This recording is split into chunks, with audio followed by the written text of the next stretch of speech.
Hi, today we will be looking at Polya's method for solving problems. It's the method which you will use throughout the semester solving problems for this course. It's a very orderly method. It has 4 steps. The method is counterintuitive.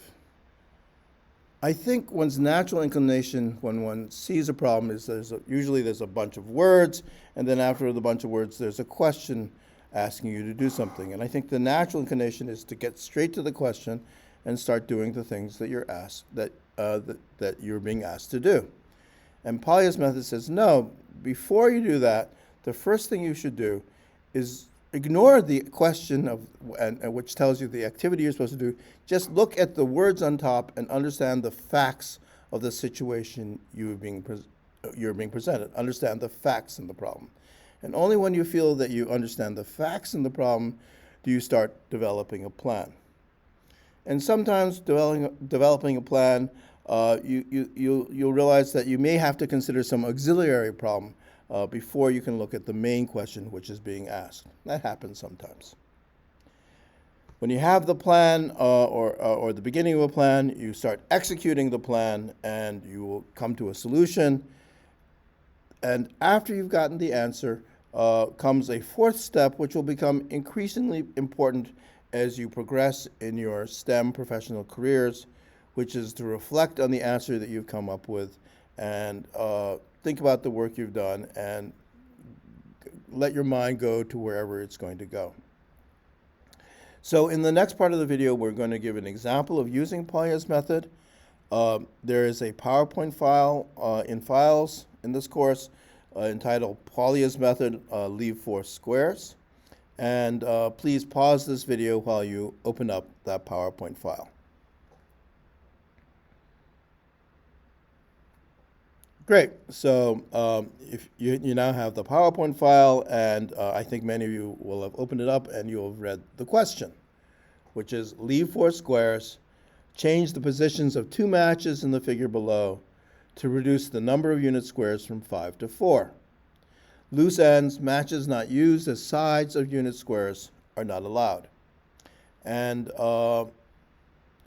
this problem is a lot of fun, and please pause the video and enjoy the problem for a few minutes.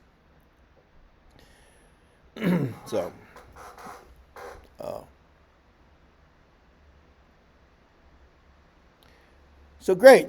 So for those of you who paused the video and played around with the matches, I hope you had the same kind of fun that I did when looking at this problem.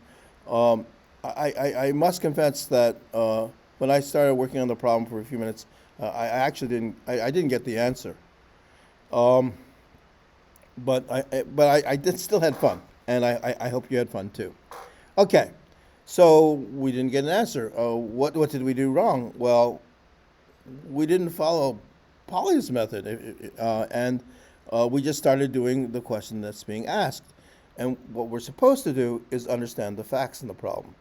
And the interesting thing is, in this problem here, all the words are the instructions of what you're supposed to do. They're not telling you what the situation is. The only thing telling you the situation is that picture.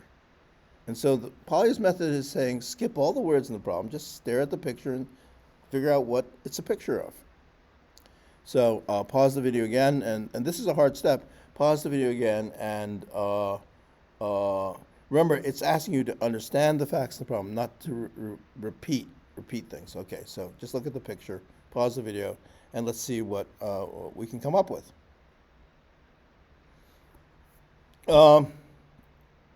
Good. So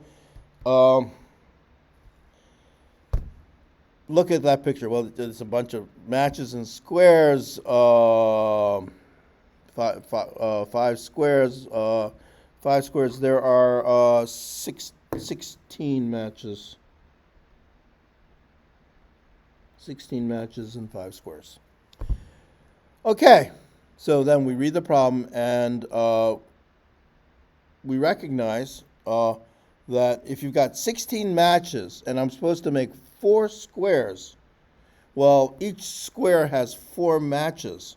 So all squares must be separate.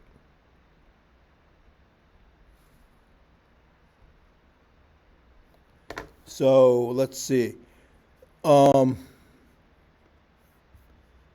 This square here is a good square, but the square next to it is not a good square. It's not separate. It shares a match with the first square. This square here is going to be a good square, but this square is not a good square because it shares a match with that first square.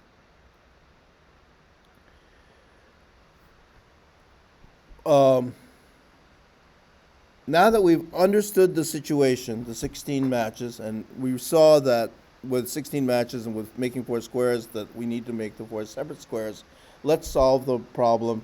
And this is the final pause.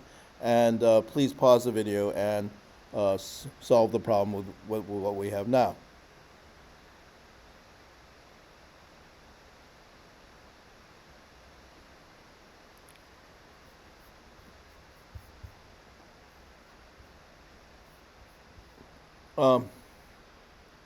Good. So if you pause the video and you found an answer, you're a student with a good spatial recognition skills, and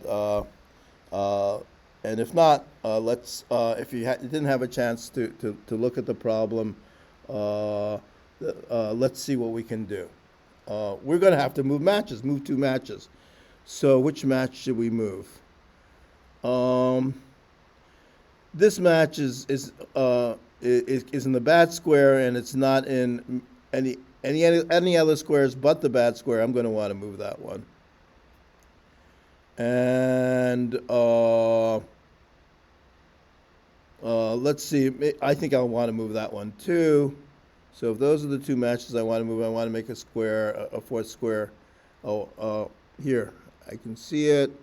I'll move this one here. And I'll rotate this one here. And I'll have my new square. And together with this one, I'll have my 4 squares. And the final step is to reflect on this problem. And the thought that I have is, could I make my own puzzles where the key to solving the problem is counting the squares? And that's the way my mind took me to. And actually, I did make some problems which I'm not going to give you. And that's it then for today's video. See you tomorrow.